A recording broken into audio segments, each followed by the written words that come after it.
Hello, hello family. It is your boy, Optimist Sniper. Bienvenue dans les résultats du Weekly Market Outlook de la semaine du 3 juin au 7 juin 2024. OK.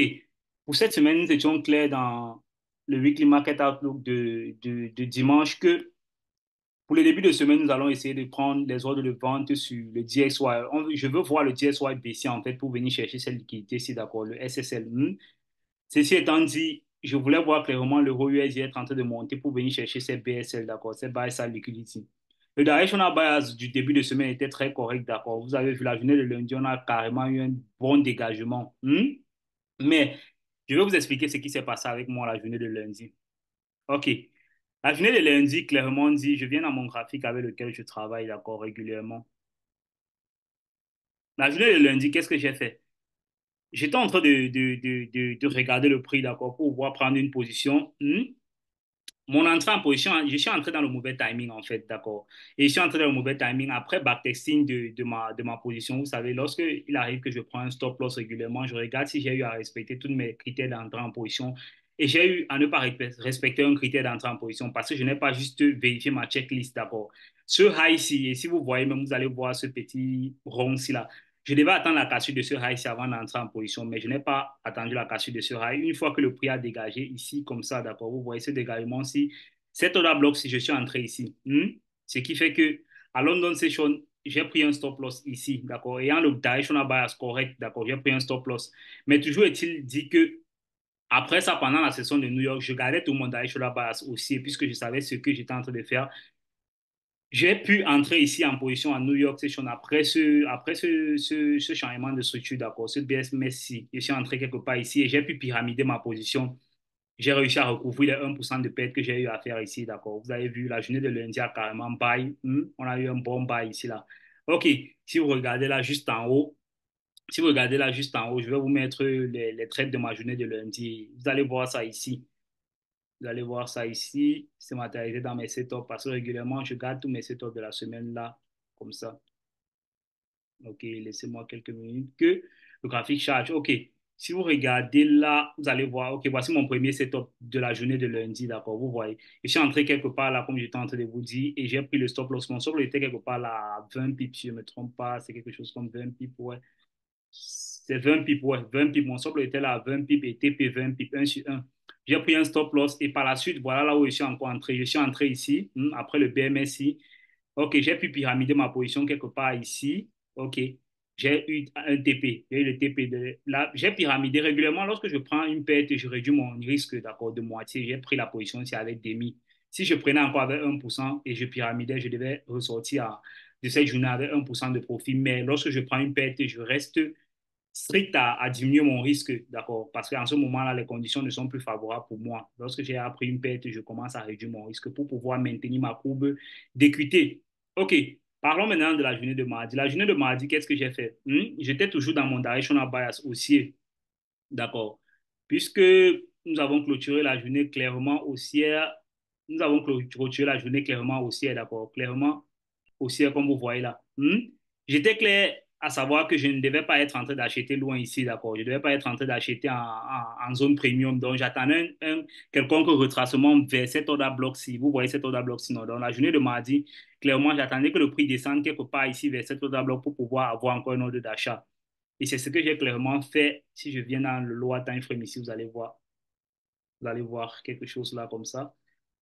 Une minute. La connexion est un peu longue. OK. Si je viens là, quelque part ici, vous allez voir cette zone-ci, cette zone-ci. Cette zone-ci, c'était où j'attendais le prix, d'accord? J'attendais le prix quelque part ici qui puisse suivre la liquidité ici la liquidité des acheteurs ici, là, les BSL qu'il y avait ici en bas. Les SSL, en fait, qu'on puisse suivre ça pour que les banques puissent entrer, puissent placer leur position dans le marché, d'accord? Donc, j'attendais le prix quelque part ici. Et quelque part ici, j'ai pu avoir une position le mardi. Si vous allez regarder, vous allez voir ça là. Vous allez voir ça ici. Mardi, je suis entré en position. OK, quelque part là, voilà, vous avez vu, non? Je suis entré en position quelque part ici le mardi. Et la position, elle est carrément entre. Régulièrement, quand j'entre dans une position, je vous avais expliqué ça. Moi, j'entre de manière pyramidale. Ça veut dire que quoi? J'entre d'abord avec un low risque et je laisse le marché me donner des bonnes confirmations avant que je puisse augmenter mon risque. Donc, je suis entré ici avec un faible risque, d'accord? Quand j'entre ici avec un faible risque régulièrement, j'ai aussi un grand stop loss. Donc, j'ai un grand stop loss de pratiquement 60 pips et un TP de 60 pips. Mais régulièrement, même s'il arrive que ce trade fasse demi pour cent, je peux le prendre, d'accord? Parce que c'est pas évident qu'une journée fasse 60 pips. C'est pas toutes les journées qui vont faire 60 pips. Donc, 30 pips régulièrement, c'est un TP maximal pour moi régulièrement, d'accord? OK. Donc, j'ai eu à prendre ce profit mardi ici, là. J'ai clôturé mon trade quelque part ici, là, mardi.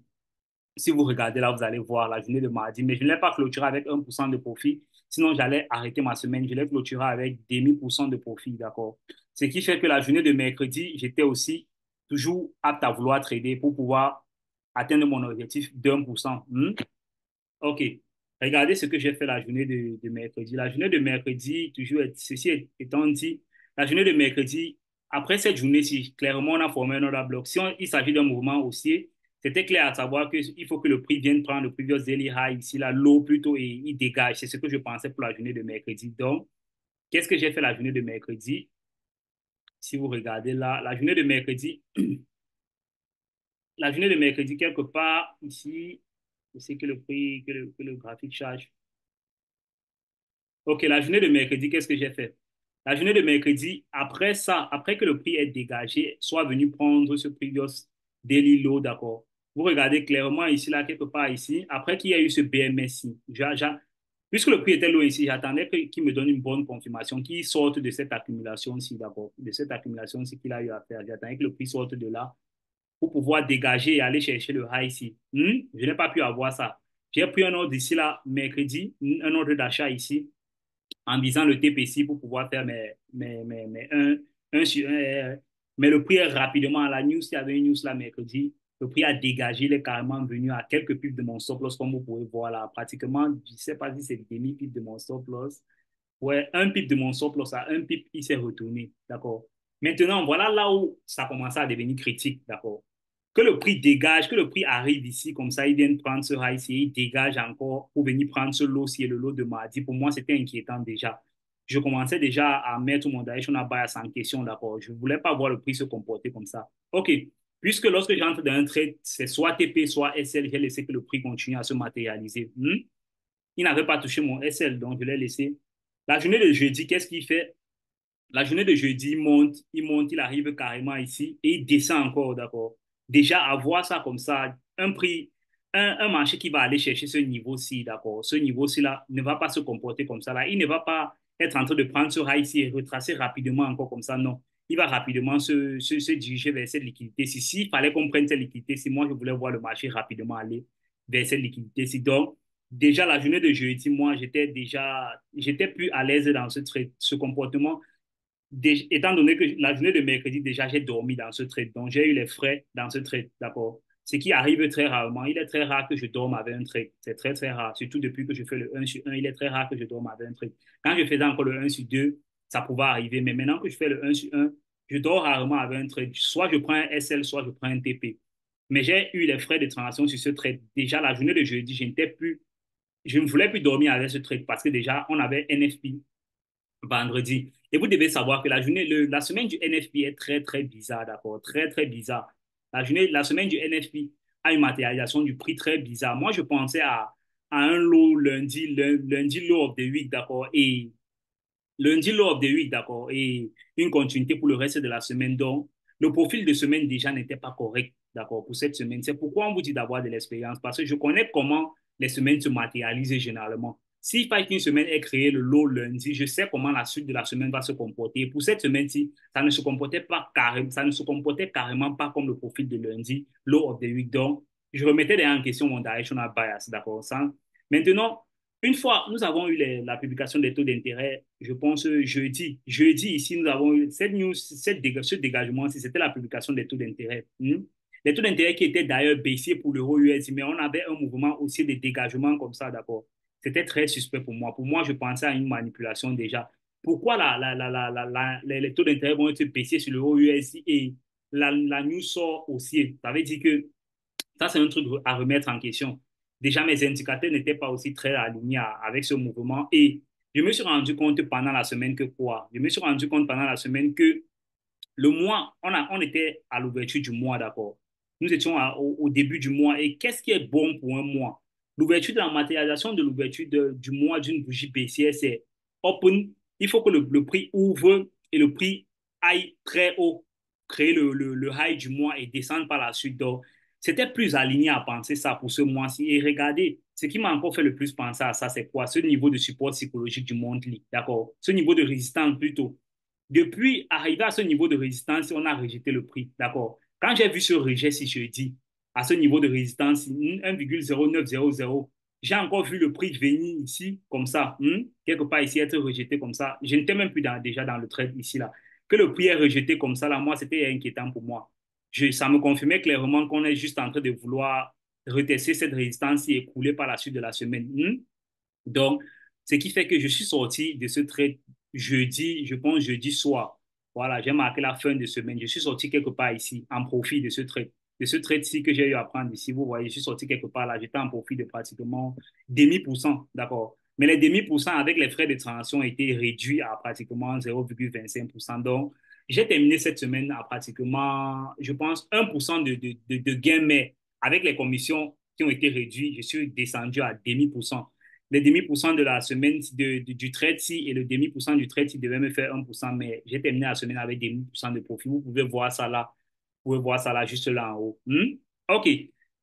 Dans cette semaine, ce qui était le plus important pour moi dans cette semaine, c'est que j'ai pu éviter cette perte du NFI. Parce que regardez, même en 4 heures, d'accord, le fait que le prix soit aligné comme ça, là, en train de créer les highs comme ça, là, d'accord, c'était inquiétant pour moi. Tout ça, là, c'est pour ceux qui traitent des trendlines, ça, c'est une liquidité, d'accord. Tout ça, c'était la liquidité qu'on était en train d'accumuler comme ça. Donc, c'était très suspect pour moi. Donc, j'ai préféré rester hors de ce marché. Déjà, être en train de vouloir que être en train de vouloir une très grande liquidité dans le marché pour profiter de ça, ça c'est l'esprit des parieurs, d'accord. Vous voulez juste profiter d'une très grande liquidité, vous voulez parler très doucement, prendre doucement, doucement, vous voulez profiter de la news puisqu'il y aura un dégagement de 50 ou 60 et puis moi, régulièrement, moi, je suis plus, ça ne me tente plus en fait parce que ça ne vaut pas le risque, d'accord.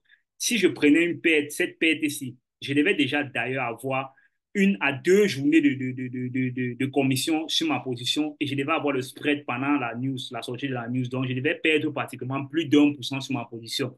Je devais perdre pratiquement 2%. Ça peut pousser jusqu'à 2% en fonction de la volatilité, d'accord. Donc, je n'étais pas prêt à prendre cette perte-là. Donc, j'ai clôturé mon trade à ce niveau-ci, d'accord. Déjà jeudi, donc j'ai laissé la journée de vendredi, je n'étais plus prêt à participer pour la journée de vendredi. Donc, c'est comme ça que j'ai pu manigancer cette semaine pour terminer en profit, malgré que je n'ai pas atteint mon objectif de profit. Mais un profit est un profit, d'accord. On garde ça comme ça.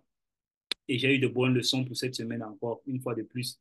Ça, c'est le sentiment du trader, d'accord. Le sentiment du trader et la routine. C'est ça qui peut vous aider à pouvoir vous en sortir dans ce genre de circonstances. Parce que régulièrement, moi, je suis trop borné à rester dans le fait que quand j'ai pris un trade, soit c'est TP, soit c'est SL, régulièrement, je ne touche jamais ce trade-là. Donc, je suis toujours prêt à prendre ma perte et d'accepter ça. Soit je laisse, il va TP. Donc, mais pour ce trade-ci, je l'ai carrément coupé en chemin parce que rien ne s'alignait. D'accord? Rien n'était plus aligné. Ok, je pense que c'était bon pour la distribution de cette semaine. Pour la semaine prochaine, on va faire notre review qui m'a fait Outlook demain. Pour les résultats de la semaine, je pense, je vous ai dit, j'ai terminé cette semaine avec pratiquement demi pour cent, 0,40% de gain. Donc, rendez-vous la semaine prochaine. De bonnes leçons pour cette semaine. Je vais encore tester mes exécutions de cette semaine pour voir si j'ai eu à faire certaines erreurs. Toujours, il faut toujours faire ça. Et je vais renforcer ce que j'ai eu à faire de bien pour cette semaine et je vais noter ça dans mon journal de trading. OK, it was your mentor, Optimist Sniper. On se retrouve la semaine prochaine pour les résultats.